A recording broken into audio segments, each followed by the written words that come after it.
Episode 162 में हमने देखा कि लो फेंग ने अपनी शक्तिशाली आध्यात्मिक ऊर्जा आयाम के साथ ज़िर्ग क्वीन इरीना को सफलतापूर्वक गुलाम बना लिया। एक ज़िर्ग सेना बनाने की मजबूत आवश्यकता होने के बजाय उनकी बड़ी इच्छा इरीना को अमर स्तर तक तोड़ने में मदद करना था। सबके बाद एक अमर स्तर ज़िर्गरानी अमर स्तर ज़िर्ग योद्धाओं की एक बड़ी संख्या का उत्पादन कर सकता है और इस तरह की शक्ति एक पूरे ब्रह्मांड देश को नष्ट कर सकता है, यहाँ तक कि ब्रह्मांड के पूज्य पीछे हटने के लिए मजबूर। आखिरकार अगर वे एक शीर्ष स्तरीय अमर स्तर के ज़िर्गहाइव का सामना करते हैं तो ब्रह्मांड आदरणीय गंभीर रूप से घायल हो जाएंगे, भले ही वे किसी तरह बच गए हों। हालांकि अमर स्तर तक तोड़ने वाले विश्व मास्टर स्तर की ज़िर्गरानी की कठिनाई अविश्वसनीय रूप से अधिक है। पौधे आधारित जीवन रूपों के विपरीत जो बड़ी मात्रा में खजाने को अवशोषित करके टूट सकते हैं, ज़िर्ग क्वीन की सफलता ब्रह्मांड के मूल नियमों को समझने पर निर्भर करती है। लो फेंग की विशाल संसाधनों का निवेश करने की इच्छा के बावजूद वह अभी भी इरीना को तोड़ने में मदद नहीं कर सका। ऐसा इसलिए है क्योंकि सभी योद्धाओं की तरह ज़िर्गरानी के लिए अमर के माध्यम से तोड़ने का एकमात्र तरीका मूल कानूनों को समझना है। विश्व मास्टर स्तर के मानव योद्धाओं की तुलना में ऊपरी मूल कानूनों की एक ज़िर्गरानी की समझ को अमर के माध्यम से तोड़ने का मौका देने के लिए राजा अमर स्तर तक पहुंचना चाहिए। यह प्रक्रिया मानव सफलताओं की तुलना में कहीं अधिक कठिन है, शायद 100 या 1000 गुना अधिक कठिन। फिर भी एक विश्व मास्टर स्तर ज़िर्गरानी अभी भी अपार निवारक शक्ति है। एक ज़िर्गरानी की सबसे भयानक क्षमता लगातार ज़िर्ग योद्धाओं बनाने के लिए उसकी क्षमता है। यहाँ तक कि अगर इन योद्धाओं केवल विश्व मास्टर स्तर के शिखर पर हैं, 1 लाख शिखर विश्व मास्टर स्तर ज़िर्ग योद्धाओं गहराई से पूरे ब्रह्मांड देश के क्षेत्र को प्रभावित कर सकते हैं। इसे परिप्रेक्ष्य में रखने के लिए कियान वू यूनिवर्स कंट्री में वर्ल्ड मास्टर्स की कुल संख्या लगभग 1 मिलियन है, जिनमें से कई वर्ल्ड मास्टर के शिखर स्तर तक भी नहीं पहुंचे हैं। आप यह नहीं जानते होंगे, लेकिन यहाँ तक कि मिलियन स्तरीय योद्धाओं की समान संख्या के साथ 1 लाख मानव विश्व मास्टर्स और 1 लाख विश्व मास्टर स्तर के ज़िर्ग योद्धाओं की युद्ध प्रभावशीलता बहुत भिन्न होती है। यदि 1 लाख मानव विश्व मास्टर्स एक साथ एक ही लक्ष्य पर हमला करते हैं तो उनका संयुक्त ऊर्जा उत्पादन सैद्धांतिक रूप से आधार शक्ति का 1 लाख गुना होगा। हालांकि वास्तव में क्योंकि प्रत्येक विश्व मास्टर एक स्वतंत्र इकाई है, इसलिए उनकी ऊर्जा को पूरी तरह से समन्वयित करना मुश्किल है, जिसके परिणामस्वरूप एक संयुक्त ऊर्जा उत्पादन होता है जो आधार मूल्य का केवल 7 लाख गुना या उससे भी कम होता है। ऐसा इसलिए है क्योंकि जब मानव विश्व मास्टर्स एक साथ हमला करते हैं तो उनकी ऊर्जा में उतार चढ़ाव पूरी तरह से समन्वित नहीं होते हैं, जिससे आपसी प्रतिकर्षण और रद्दीकरण होता है, जिससे उन्हें अपनी पूरी क्षमता तक पहुंचने से रोका जा सकता है। ज़िर्ग हालांकि पूरी तरह से अलग हैं। जब तक एक ज़िर्ग योद्धा गलती से ब्रह्मांड से एक विशेष सामग्री का उपभोग करता है, स्वतंत्र चेतना के जन्म के लिए अग्रणी, वे सरल इच्छा शक्ति और आदेशों के लिए पूर्ण आज्ञाकारिता के साथ रहते हैं, पूरी तरह से ज़िर्गरानी के नियंत्रण में। एकीकृत इच्छा नियंत्रण के तहत 1 लाख ज़िर्ग योद्धाओं एक के रूप में कदम, उनके हमले ताल पूरी तरह से गठबंधन और उनकी ऊर्जा पूरी तरह से विलय कर दिया, उनकी शक्ति को अधिकतम। इस कारण के लिए यहाँ तक कि एक विश्व मास्टर स्तर ज़िर्गरानी 1 लाख ज़िर्ग योद्धाओं सही सामंजस्य में काम करके साथ एक गुणात्मक छलांग ट्रिगर और यहाँ तक कि गंभीर रूप से एक राजा अमर स्तर बिजली घर घायल कर सकते हैं। इस प्रकार साधारण अमर स्तर के पावर हाउस जब एक ज़िर्गहाइव का सामना करते हैं तो इसके तेज किनारे से बचने और जल्दी से पीछे हटने के अलावा कोई विकल्प नहीं होगा, भले ही योद्धा केवल विश्व मास्टर स्तर के हों। बेशक एक विश्व मास्टर स्तर ज़िर्गरानी एक राजा अमर स्तर जा रहा है कि हत्या की सैद्धांतिक संभावना मौजूद है, लेकिन यह दुर्लभ है। राजा अमर स्तर के प्राणियों आमतौर पर टेलीपोर्टेशन क्षमताओं के अधिकारी और पर्याप्त मूर्ख स्थिर रहने के लिए नहीं होगा। ज़िर्ग योद्धाओं एक विनाशकारी हमले के लिए ऊर्जा जमा करने के लिए अनुमति देता है, इसलिए इस तरह के ऊर्जा संचय हमलों के लिए आमतौर पर घात की आवश्यकता होती है या तब लॉन्च किया जाना चाहिए जब दुश्मन अनजान और गार्ड से दूर हो, ताकि लड़ाई को उलट दिया जा सके और स्थिति पर नियंत्रण हासिल किया जा सके। यही कारण है कि लो फेंग इरीना को 1 लाख शिखर ज़िर्ग योद्धा बनाने में मदद करने के लिए भारी निवेश करने को तैयार है। इसे प्राप्त करने के लिए उन्होंने सबसे कम लागत पर अधिक से अधिक ज़िर्ग योद्धाओं की खेती करने के लिए विभिन्न चैनलों की कोशिश की है। सबसे पहले ब्रह्मांड क्रिस्टल का उपयोग करना एक शीर्ष विकल्प है, जिसे लो फेंग ने खारिज कर दिया। यद्यपि गोल्डन हॉर्नेड बीस्ट एक साधारण मानव की तुलना में कम से कम 1000 गुना अधिक ब्रह्मांड क्रिस्टल प्राप्त कर सकता है, जब यह अपनी विशाल आंतरिक दुनिया के कारण विश्व मास्टर स्तर तक टूट जाता है, ब्रह्मांड क्रिस्टल में व्यापक अनुप्रयोग होते हैं और लो फेंग उन्हें बर्बाद करने के लिए तैयार नहीं है। आखिरकार ब्रह्मांड क्रिस्टल तब बनते हैं जब योद्धा विश्व मास्टर स्तर के माध्यम से तोड़ते हैं और ब्रह्मांडीय ऊर्जा उनके जीवन कोर में क्रिस्टलीकृत होती है। दूसरे शब्दों में प्रत्येक योद्धा के पास इस ब्रह्मांडीय ऊर्जा क्रिस्टल को प्राप्त करने के लिए अपने जीवन काल में केवल एक मौका होता है। इसलिए ज़िर्ग योद्धाओं खेती करने के लिए ब्रह्मांड क्रिस्टल का उपयोग स्पष्ट रूप से एक व्यवहार्य विकल्प नहीं है। दूसरे, ज़िर्ग योद्धाओं का पोषण करने के लिए धातुओं और अन्य कच्चे माल को अवशोषित करना भी अवास्तविक है। धातु संसाधनों की इतनी बड़ी मात्रा को इकट्ठा करने के लिए संबंधित कंपनियों का अधिग्रहण करना सबसे सीधा दृष्टिकोण होगा। हालांकि केवल उच्च अंत उद्यम जो शीर्ष संसाधनों को नियंत्रित करते हैं, लो फेंग की जरूरतों को पूरा कर सकते हैं, और ये उद्यम अक्सर वर्चुअल यूनिवर्स कंपनी जैसी महाशक्तियों का हिस्सा होते हैं और इन्हें अधिग्रहित नहीं किया जा सकता है। जबकि कम अंत वाली कंपनियों को खरीदा जा सकता है, वे पर्याप्त संसाधन प्रदान नहीं कर सकते हैं। इसलिए लो फेंग अंतः ज़िर्ग अवशेष खरीदने के लिए इरीना ज़िर्ग योद्धाओं खेती में मदद करने के लिए चुनता है। आप कैसे ज़िर्ग जाति के अवशेष अनिवार्य रूप से ज़िर्ग योद्धाओं के शरीर नए ज़िर्ग योद्धाओं प्रजनन के लिए इस्तेमाल किया जा सकता है के रूप में उत्सुक हो सकता है। यह ज़िर्ग जाति की अद्वितीय क्षमताओं में से एक है। ज़िर्ग योद्धा अपने साथियों की लाशों को खाकर विकसित हो सकते हैं, जबकि ज़िर्ग रानी सीधे नए ज़िर्ग योद्धाओं को बनाने के लिए अवशेषों के भीतर ऊर्जा को अवशोषित कर सकती है। बेशक यह परिवर्तन इसकी लागत के बिना नहीं है। उदाहरण के लिए एक नए ज़िर्ग योद्धा को प्रजनन करने के लिए 5 निकायों की आवश्यकता होती है। अन्यथा यदि ऊर्जा की खपत शून्य थी तो ज़िर्ग रानी ज़िर्ग योद्धाओं की अनंत संख्या बनाने में सक्षम होगी। उस मामले में ज़िर्ग रानी एक अजेय प्राणी बन जाएगी। इसकी कल्पना करें, लंबी लड़ाई के दौरान दुश्मन की ऊर्जा अंततः समाप्त हो जाएगी, लेकिन ज़िर्ग रानी ज़िर्ग योद्धाओं को अनंत ऊर्जा के साथ बुलाना जारी रख सकती है, जो वह नियंत्रित करती है, जो ब्रह्मांड के संतुलन को पूरी तरह से बाधित कर देगी।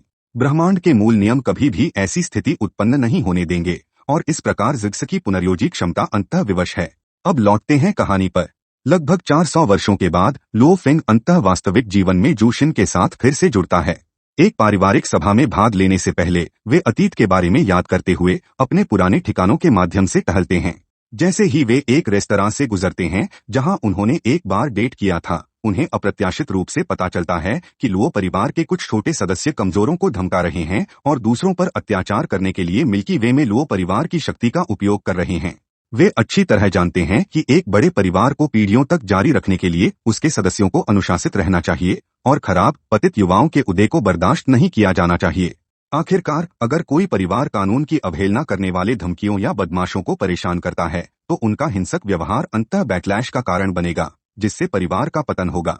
विशेष रूप से अब जब मिल्की वे में लुओ परिवार की स्थिति एक शाही परिवार के बराबर है, यहाँ तक कि ब्लैक ड्रैगन माउंटेन साम्राज्य और कियान वू यूनिवर्स देश के शाही परिवार और रईस भी उनके पक्ष में करी करने की कोशिश कर रहे हैं।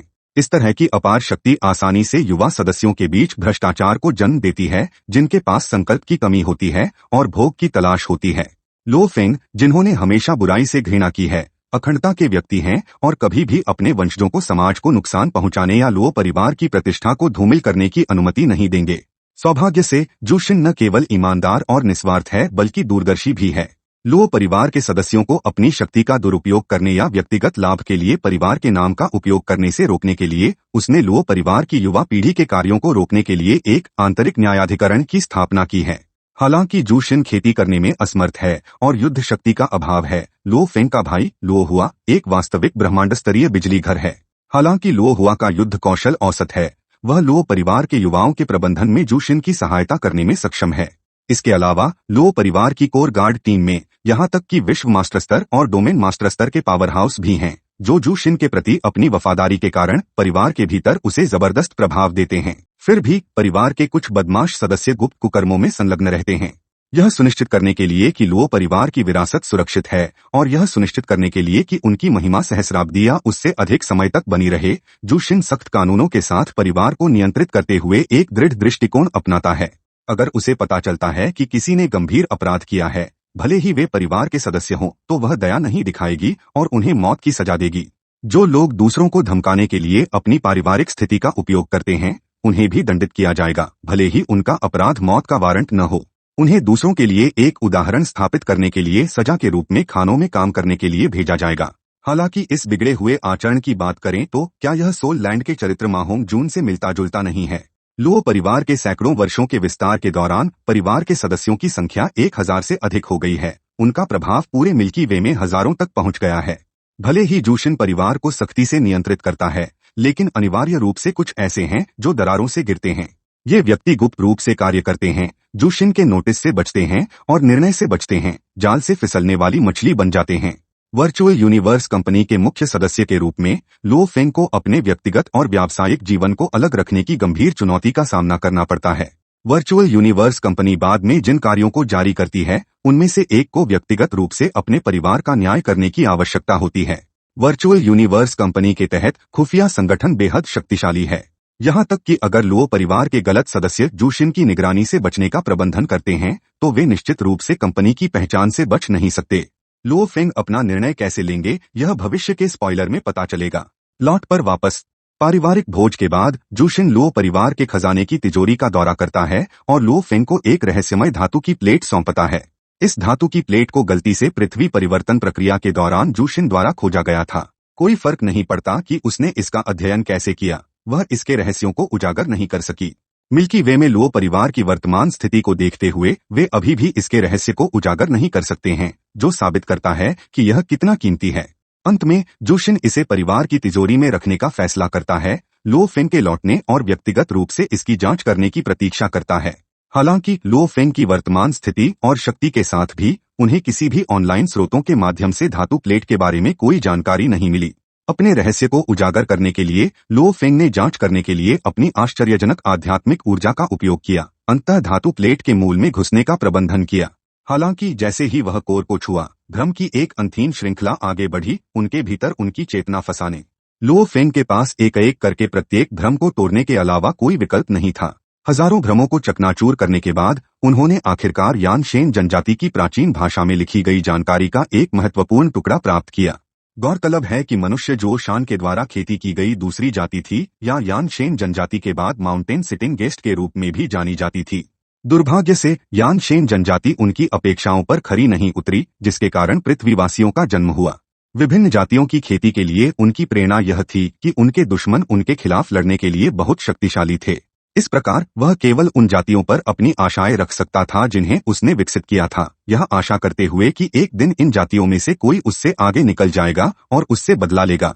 लुओ फेंग ने न केवल अपना लक्ष्य हासिल किया बल्कि उनकी उम्मीदों को पार कर लिया। यह ध्यान दिया जाना चाहिए कि लुओ फेंग ने सफलतापूर्वक एक आदर्श दिव्य शरीर की खेती की। दिव्य शरीर शक्ति के संदर्भ में वह अकेले 18 अन्य भगवान राजाओं के बराबर था। धातु की प्लेट पर जानकारी का अध्ययन करते समय लुओ फेंग को यह जानकर आश्चर्य हुआ कि इसमें एक गुप्त खेती मैनुअल था। यह एक शक्तिशाली और रहस्यमय तरीका था जिसने स्वतंत्र रूप से जीवन जीन स्तरों के विकास की अनुमति दी। हालांकि मैनुअल अधूरा और खंडित था। सौभाग्य से खेती सामग्री का पहला चरण पूरा हो गया था। पूरी साधना विधि खोजने के लिए लुओ फेंग ने बाप्ता की मदद से पृथ्वी के हर कोने में लाखों छोटे डिटेक्टर तैनात किए। उनकी व्यापक खोज के बावजूद उन्हें कुछ भी नहीं मिला। वास्तव में यह सब माउंटेन सिटिंग गेस्ट की जानबूझकर व्यवस्था का हिस्सा था। वह आसानी से पूरी साधना विधि को देने का इरादा नहीं रखता था। इसके बजाय उन्होंने आशा व्यक्त की कि लुओ फेंग उन चुनौतियों की एक श्रृंखला से गुजरेंगे जिन्हें उन्होंने सावधानी पूर्वक स्थापित किया था। आखिरकार यहाँ तक कि एक आरामदायक और सुरक्षित वातावरण में, जबकि कोई मजबूत हो सकता है, एक वास्तविक शिखर अस्तित्व बनाना असंभव है। केवल स्वयं पर भरोसा करके, लगातार सीमाओं को चुनौती देकर, अनेक कठिनाइयों पर विजय प्राप्त करके और बाधाओं को तोड़कर ही कोई व्यक्ति वास्तव में अपनी सीमाओं को पार कर सकता है, मजबूत बन सकता है और अंततः ब्रह्मांड के शिखर पर खड़ा हो सकता है, अन्य सभी को तुच्छ समझकर। चूंकि खेती मैनुअल लुओ फेंग ने जीवन जीन के स्तर को स्वतंत्र रूप से विकसित करने की अनुमति देकर आदर्श को तोड़ दिया, यह पहले से ही ब्रह्मांड के नियमों का उल्लंघन करता है। इसलिए सार्वभौमिक नियमों की बाधाओं के तहत इस मैनुअल की खेती केवल एक व्यक्ति द्वारा की जा सकती है और यह प्रक्रिया बेहद कठोर और खतरनाक है। किसी भी गलती के परिणामस्वरूप आत्मा और शरीर दोनों तुरंत ढह जाएंगे, जिससे पूर्ण विनाश होगा। इससे भी अधिक भयानक यह है कि भले ही एक शक्तिशाली व्यक्ति कृषक को पुनर्जीवित करने के लिए तैयार हो, मैनुअल से संबंधित सभी यादें सार्वभौमिक नियमों द्वारा पूरी तरह से मिटा दी जाएंगी। शायद यही वजह थी कि माउंटेन सिटिंग गेस्ट ने गोल्डन हॉर्नेट बीस्ट के अंडे को धरती पर भेजा। आखिरकार गोल्डन हॉर्नेट बीस्ट में क्लोन होते हैं, जिसका अर्थ है कि भले ही खेती विफल हो जाए, यह वास्तव में मर नहीं जाएगा। इस मैनुअल की खेती करने की कठिनाई इतनी अधिक है कि यदि पृथ्वी पर मनुष्य एक एक करके प्रयास करते हैं तो अंतिम परिणाम केवल विफलता के कारण उनका निधन होगा। आखिरकार पहली कोशिश में सफल होना लगभग असंभव है। हालांकि क्लोन वाले किसान बार बार विफलताओं से अनुभव को अवशोषित कर सकते हैं, अपनी खेती के तरीकों को समायोजित कर सकते हैं और अंततः सफल हो सकते हैं। एकमात्र अफसोस यह है कि मोशा कबीले के क्लोन इस मैनुअल की खेती नहीं कर सकते हैं। ऐसा इसलिए है क्योंकि मोशा कबीले की कोई आत्मा नहीं है और अनिवार्य रूप से मांस और रक्त का जीवन रूप नहीं है। वास्तव में इस मैनुअल का मूल सिद्धांत किसानों को उनकी आध्यात्मिक ऊर्जा और आनुवंशिक शक्ति को चैनल करने के लिए मार्गदर्शन करना है उन्हें शरीर के हर कोशिका में पूरी तरह से एकीकृत करना, इसे ब्रह्मांड की तरह पूर्ण सामंजस्य में संचालित करना, इस प्रकार एक आत्मनिहित ब्रह्मांड बनाना और अंतः जीवन जीन स्तर में एक छलांग प्राप्त करना। उनकी सावधानी के बावजूद लो फेंग ने 10 दिनों की खेती के बाद भी गलती की। एक पल में उसका शरीर धूल में बदल गया और वह मौके पर ही मर गया। हालांकि उनकी आंतरिक दुनिया पहले ही विश्व मास्टर स्तर के छठे चरण में पहुंच चुकी थी। धातु ऊर्जा की विशाल मात्रा ने तुरंत एक नए मानव शरीर को जन्म दिया, जिससे उसे लगभग बिना किसी नुकसान के पुनर्जन्म लेने की अनुमति मिली। लो फेंग के लिए इस विफलता की लागत न्यूनतम थी। आपको आश्चर्य हो सकता है, क्या गोल्डन हॉर्नेट बीस्ट सिर्फ विश्व मास्टर स्तर तक नहीं पहुंचा था? यह कैसे संभव है कि यह विश्व मास्टर स्तर के छठे चरण में इतनी जल्दी पहुंच गया है? वास्तव में यह कोई अतिशयोक्ति नहीं है। यह मत भूलो कि लो फेंग ने लगभग 200 वर्षों तक बीस्ट गॉड स्टैचू के सामने अध्ययन किया था, अपनी आंतरिक दुनिया के विकास में तेजी लाने के लिए सर्वश्रेष्ठ धातु संयोजनों का उपयोग करके इसकी विस्तार गति को 50 गुना से अधिक बढ़ा दिया, जो गोल्डन हॉर्नेट बीस्ट के सामान्य विकास के बराबर है। 10,000 साल से अधिक समय लग रहा है।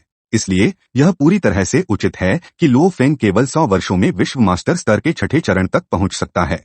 वास्तव में विश्व मास्टर स्तर तक पहुंचने के बाद गोल्डन हॉर्नेट बीस्ट खुद को आगे बढ़ाने के लिए ब्रह्मांडीय ऊर्जा को अवशोषित कर सकता है, जिससे अमर स्तर तक तोड़ना आसान हो जाता है। हालांकि लो फेंग एक नियमित गोल्डन हॉर्नेट बीस्ट होने पर रुकने के लिए संतुष्ट नहीं थे। उनका दृढ़ विश्वास था कि चाहे वह कितना भी कठिन क्यों न हो, वह अपनी सीमाओं को तोड़ सकता है, अपनी बेड़ियों को तोड़ सकता है और एक सच्चा शीर्ष स्तरीय अमर बन सकता है।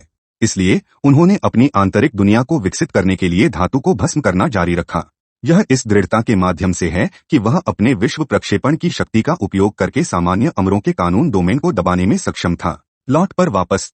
मानव शरीर की खेती के पहले असफल प्रयास के बाद लो फेंग ने खेती करने के लिए गोल्डन हॉर्नेट बीस्ट प्रयास करने का फैसला किया। यद्यपि गोल्डन हॉर्नेट बीस्ट मानव शरीर के साधना अनुभव से सीख सकता था, फिर भी प्रक्रिया के दौरान उसने एक गलती की और तुरंत मिटा दिया गया। हालांकि आश्चर्यजनक रूप से गोल्डन हॉर्नेट बीस्ट की आंतरिक दुनिया के भीतर जिस क्षण यह धूल में बदल गया, इसकी आंतरिक दुनिया ने स्वचालित रूप से किसी भी अतिरिक्त ऊर्जा का उपभोग किए बिना एक पूर्ण गोल्डन हॉर्नेट बीस्ट में सुधार किया। लो फेंग की अथक साधना के माध्यम से मानव शरीर ने साधना के पहले चरण को पूरा करने में लगभग 3 महीने लगाए, जबकि गोल्डन हॉर्नेट बीस्ट को पूरे 30 साल लगे। इसका कारण यह है कि गोल्डन हॉर्नेट बीस्ट का जीवन जीन स्तर मानव शरीर की तुलना में कहीं अधिक था। प्रारंभिक बिंदु जितना अधिक होगा, खेती की कठिनाई उतनी ही अधिक होगी और स्वाभाविक रूप से आवश्यक समय तेजी से बढ़ गया। आपको आश्चर्य हो सकता है कि लो फेंग जीवन जीन स्तरों की छलांग पर इतना महत्व क्यों रखता है। ऐसा इसलिए है क्योंकि जीवन जीन स्तर एक योद्धा की ऊपरी सीमा निर्धारित करने में महत्वपूर्ण कारकों में से एक है। उदाहरण के लिए गोल्डन हॉर्नेट बीस्ट मनुष्यों की तुलना में बहुत मजबूत है क्योंकि इसका जीवन जीन स्तर 10 गुना अधिक है। जैसा कि लो फेंग मैनुअल की खेती करता है, मानव शरीर भी धीरे धीरे समान ऊंचाइयों तक पहुंच जाएगा। हालांकि मैनुअल के केवल पहले चरण पर भरोसा करना अभी भी मानव शरीर के लिए गोल्डन हॉर्नेट बीस्ट के साथ पूरी तरह से पकड़ने के लिए अपर्याप्त है। इसके अतिरिक्त गोल्डन हॉर्नेट बीस्ट जिन जीवन रूपों का पोषण कर सकता है, वे अपने स्वयं के जीवन जीन स्तर पर निर्भर करते हैं। सामान्यतया गोल्डन हॉर्नेट बीस्ट जीवन रूपों का पोषण कर सकता है जो समान स्तर और रैंक के भीतर अपने से 10 गुना या 100 गुना अधिक मजबूत होते हैं। एक बार जब गोल्डन हॉर्नेट बीस्ट सफलतापूर्वक मैनुअल की खेती कर लेता है, तो उसकी आंतरिक दुनिया की सीमा भी बढ़ जाएगी। इसका मतलब यह है कि लो फेंग अंतिम क्लोन के लक्ष्य के रूप में मजबूत विशेष जीवन रूपों का चयन कर सकता है, जब तक कि जीवन रूप का जीवन जीन स्तर गोल्डन हॉर्नेट बीस्ट की वर्तमान सीमा से अधिक न हो। बेशक ब्रह्मांड निष्पक्ष है। यदि लो फेंग को अपने क्लोन के लक्ष्य के रूप में गोल्डन हॉर्नेट बीस्ट की तुलना में 100 गुना मजबूत जीवन रूप चुनना था, जब वह अमर स्तर तक टूट जाता है तो वह बड़ी बाधाओं का सामना करेगा और बेड़ियों को तोड़ने के लिए संघर्ष करेगा। लो फेंग ने अब तक अपनी खेती में किसी भी सीमा का सामना क्यों नहीं किया है? ऐसा इसलिए है क्योंकि उनके मोशा कबीले क्लोन और मानव शरीर के जीवन जीन का स्तर गोल्डन हॉर्नेट बीस्ट की तुलना में कम है। इसलिए जब तक गोल्डन हॉर्नेट बीस्ट टूट सकता है, तब तक अन्य क्लोन भी टूट जाएंगे, जिससे वे आसानी से चढ़ सकेंगे। यहाँ तक कि इस वीडियो के लिए बस इतना ही। इस वीडियो को देखने के लिए धन्यवाद। आपको एक अद्भुत दिन की शुभकामनाएं।